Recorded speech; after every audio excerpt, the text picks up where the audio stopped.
ഒരു വഴിയുമില്ലാതിരുന്ന ഒരു സമയത്ത് ഇവിടെ ആളുകൾ കടന്നു വരികയും വൈദികർ വരികയും ദേവാലയം സ്ഥാപിക്കുകയും ഈ സ്ഥലം വികസിക്കുകയും ചെയ്തു.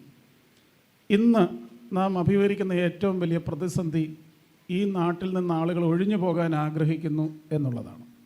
നമുക്ക് ഒരുമിച്ച് ചേർന്ന് അതിനെന്ത് ചെയ്യാൻ സാധിക്കും? അതിലേറ്റവും വളരെ പ്രധാനപ്പെട്ട ഒരു വിഷയമാണ് വന്യമൃഗങ്ങളുടെ അറ്റാക്ക്. അത് ഒരു പഠന വിഷയമാക്കേണ്ട ഒരു വിഷയമാണ് എന്നാണ് എൻ്റെ വിചാരം. കാരണം വനാതിർത്തി പങ്കിടുന്ന മറ്റനേകം സംസ്ഥാനങ്ങളുണ്ട് ഇന്ത്യയിൽ. അവരൊക്കെ എങ്ങനെയാണ് ഇതിനെ പ്രതിരോധിക്കുന്നത്? അത് കേരളത്തിൽ നടപ്പാക്കുവാൻ എന്താണ് മാർഗം? ഞാൻ ഈ കെട്ടിടം പണിയുമ്പോൾ ജിബിനാച്ചനോട് ചോദിച്ചു, അച്ഛാ നമുക്ക് ഇത്രയും വിപുലമായിട്ട് പണിയണമോ? ഇങ്ങനെ പോയാൽ ഈ മാതാപിതാക്കളുടെ കാലം കഴിയുമ്പോൾ ഇവിടെ ആരെങ്കിലും അവശേഷിക്കുമോ?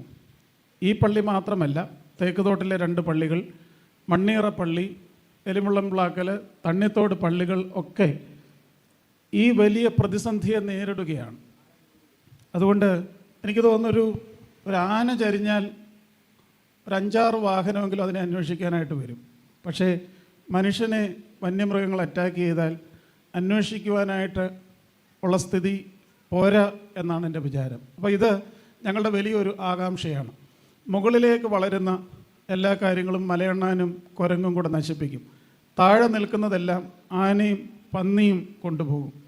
അതുകൊണ്ട് ഈ പ്രദേശത്ത്, അത് മാത്രമല്ല, ഞങ്ങളുടെ ഇവിടുത്തെ യുവാക്കൾ, ഈ പ്രദേശത്തെ യുവാക്കൾ അഭിമുഖീകരിക്കുന്ന വലിയ ഭീകര പ്രതിസന്ധിയുണ്ട്. അതെന്താണെന്ന് ചോദിച്ചാൽ, മറ്റൊരു നാട്ടിൽ നിന്ന് ഒരു പെൺകുട്ടിയെ ഇങ്ങോട്ട് വിവാഹം കഴിച്ചു വിടാൻ മാതാപിതാക്കൾ തയ്യാറാകുന്നില്ല എന്നുള്ള ഒരു ഭീകരമായ പ്രതിസന്ധി കൂടെ ഞങ്ങൾക്കിവിടെ നിൽക്കുന്നുണ്ട്.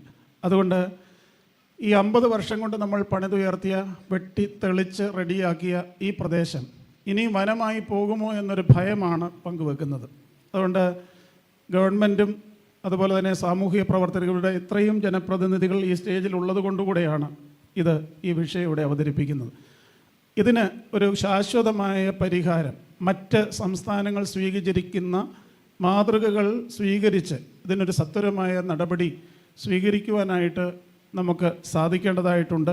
അത് പ്രിയപ്പെട്ട ജനപ്രതിനിധികളുടെ ശ്രദ്ധയിൽ കൊണ്ടുവരികയാണ്. ഇതൊരു വിമർശനമല്ല, പിന്നെയോ സ്നേഹബുദ്ധിയ പറയുന്ന ഒരു കാര്യമാണ്. ഞങ്ങളുടെ ഒരു വലിയ ആവശ്യവും ആകാംക്ഷയുമാണ്. അതിന് വേണ്ടതായിട്ടുള്ള നടപടികൾ സ്വീകരിക്കണം.